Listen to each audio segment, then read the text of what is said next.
Merci très chers frères et sœurs pour nous avoir donné cette opportunité-là chez vous. Vous nous avez reçus et nous sommes très fiers et nous vous disons merci. Aujourd'hui, nous sommes venus, pas comme d'habitude, on a parlé autrefois de la santé et d'autres domaines. Aujourd'hui, nous voudrions brièvement parler un peu de la politique actuelle du pays. Nous ne sommes pas politiciens, je ne suis pas politologue aussi, mais je suis un simple citoyen qui voit les choses, qui analyse et par l'amour du pays, nous voulons apporter une petite contribution. Juste quelques minutes pour essayer un peu de faire comprendre. Parce que depuis que ce pouvoir a commencé, il y a eu beaucoup d'attaques vis-à-vis ou à l'égard de notre frère Félix Etienne Tshisekedi. Donc les gens ont attaqué, il a eu le pouvoir par la voie mafieuse, c'était un pouvoir négocié, il a été nommé, c'était un pouvoir d'Ongui, les gens ont dit beaucoup de choses. Oui, mais comment on pouvait sortir de la dictature? De la dictature pendant autant d'années et sortir de la dictature par une voie de négociation ou d'élection simple. Ce n'était pas facile. Nous avons vu avec le vieux Etienne Tshisekedi, il a cherché par tous les moyens. Ça n'a pas marché. Il a fait combien de temps dans l'opposition? Il a été opposant contre Mobutu, opposant contre Mouzé, opposant contre le fils. Ça n'a pas marché. Donc, il a fallu que quelqu'un puisse accepter certaines histoires, mettre même sa vie en danger, entrer même dans un jeu difficile, sachant qu'il a derrière lui le peuple, aller dans ces élections malgré tout ce qu'on voyait, les machines qui ont été tripotées, les histoires qui ont été préfabriquées ou je dirais, élues. Il a accepté d'entrer dans ces jeux-là et arriver quelque part. Et si possible, même si réellement il y avait un deal, moi je ne suis pas contre ça. Si moi j'étais à sa place, je prendrais aussi ces risques-là. J'accepterais aussi s'il y a les deals et entrer dedans et essayer d'abord de mettre la personne de côté. Parfois nous oublions beaucoup rapidement parce que bien avant ça, nous disions et nous étions en train de parler de faire partir d'abord l'homme venu d'ailleurs ou faire partir les messieurs parce qu'il n'est pas de chez nous. C'est ce que nous disions avant. C'est ce que tout le monde annonçait ou tout le monde réclamait. Mais maintenant que nous avons le monsieur à côté, au lieu que nous puissions entrer en coalition, entrer maintenant en union pour que nous puissions constituer une force et pouvoir renverser les choses. Et voilà, il y a certains parmi nous qui se sont décidés de se retirer. On a même tendu la main à certains. Ils n'ont pas voulu. Ils ont voulu laisser l'autre aller en échec. Mais finalement, qu'est-ce que nous voulons? Parfois, nous les Congolais, nous ne savons pas ce que nous voulons.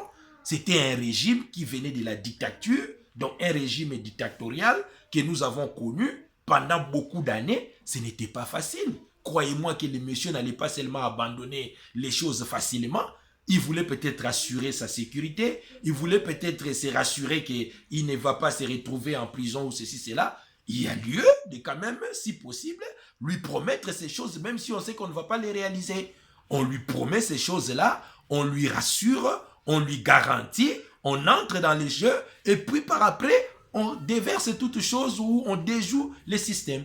Mais les gens n'ont pas compris ça. Les gens n'ont pas compris ça. Ils ont voulu qu'ils puissent appliquer tout au début la politique des dents pour dents, œil pour œil, ce qui n'allait pas être aussi pour lui truc facile parce qu'on allait peut-être l'empoisonner, on allait peut-être les faire sauter, on allait peut-être les tuer. Et puis si on allait aussi par l'arrogance, comme je voyais mon frère Fayou le disait au début, l'arrogance, les critiques, les injures, ça aussi, ça n'allait pas aussi marcher. Donc il a fallu que quelqu'un soit doux, quelqu'un soit flexible, quelqu'un soit accepte d'être malléable, que quelqu'un soit quand même patient, entrer dans les jeux, entrer dans les systèmes.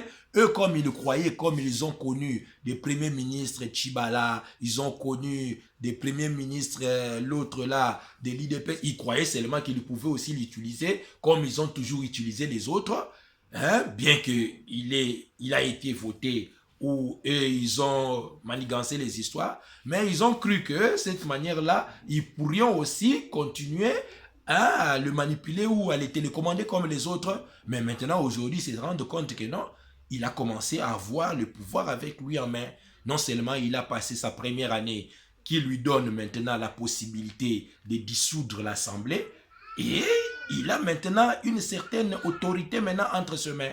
Il peut maintenant prendre certaines décisions et regarder maintenant les VPM de la justice. Lui qui croyait qu'il était intouchable, il passe dans les réseaux sociaux pour dire que j'ai appelé Yemei. Maintenant aujourd'hui il a démissionné. Il a démissionné. Et Ronsard Malonda, lui aussi, qui peut-être il a travaillé, il croyait seulement qu'on pouvait continuer avec le jeu. On a aussi rejeté sa candidature ou si pas sa nomination. Donc c'est clair que le pouvoir change de côté et la peur change de camp. Donc nous devons comprendre ça et nous devons soutenir, nous devons rester derrière le président et nous croyons que les choses vont s'améliorer. L'état des droits ne va pas s'installer du jour au lendemain. Ça va prendre un peu de temps. C'est comme une femme qui va accoucher à la maternité. Eh bien, il y a les douleurs de l'enfantement. Donc, les douleurs, il y a avant l'enfantement, il y a des chutes d'eau, il y a le sang, il y a des douleurs, il y a des malaises, il y a des cris. Nous devons comprendre tout ça. Ça fait partie de la préparation, aussi pas de la gestation de la démocratie. Eh bien, nous allons atteindre notre démocratie, si pas l'état de droit que nous avons tous aspiré pendant beaucoup d'années. Donc, je pense que nous devons comprendre aussi les choses de cet angle-là, parce que quand nous suivons beaucoup des commentateurs dans YouTube, Facebook, et ils ont toujours condamné, mais finalement, nous ne savons pas ce qu'ils ont voulu. Pendant tout ce temps, ils disaient que nous voulons que l'homme venu d'ailleurs, ou nous voulons que les politiciens puissent partir, les kabylistes puissent partir. Maintenant, là, que la tête est tombée, et nous sommes en train de procéder graduellement pour faire tomber les coups, la poitrine et les autres partis. Et non, maintenant ils sont contre. Mais finalement, nous ne comprenons pas. Ce n'est plus la guerre des autres. C'est maintenant un problème individuel. C'est l'égoïsme. Ce n'était plus de faire partir les messieurs qu'on en voulait. Mais c'était plutôt pour chercher que certaines personnes soient placées. Ils voulaient appliquer l'égoïsme. J'ai dit et je vous remercie.